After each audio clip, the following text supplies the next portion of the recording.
అప్పుడు మా చుట్టాలు హాస్టల్ ఉంటే అక్కడే ఉండేవాడిని సార్. వాళ్ళకి ఇంకా వాళ్ళు ఇంకా మనకి అప్పటికి హాస్టల్ ఫీజు కట్టడానికి కూడా లేదు.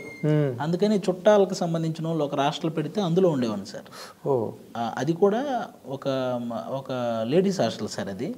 ఆ లేడీస్ హాస్టల్లో కింద రూమ్ ఒకటి ఖాళీగా ఉంటే అది నాకు ఇంక వాళ్ళ చుట్టాలు కింద రూమ్ ఒకటి ఖాళీగా ఉంటే కొన్ని రోజులు ఇంక అక్కడే ఉండాల్సి వచ్చింది సార్. నాకు ఇక తప్పని పరిస్థితి. అదొక అగ్ని పరీక్ష మళ్ళీ. అవును సార్. లేడీస్ హాస్టల్లో కింద రూమ్లో ఉండడం అది నాకు చాలా సిగ్గుగా అనిపించేది సార్. ఎవరైనా వాళ్ళు కిందకి తినడానికి వస్తే నేనేంటి ఇక్కడ ఉన్నాను అని కొంచెం సిగ్గుగా అనిపించేది నాకు.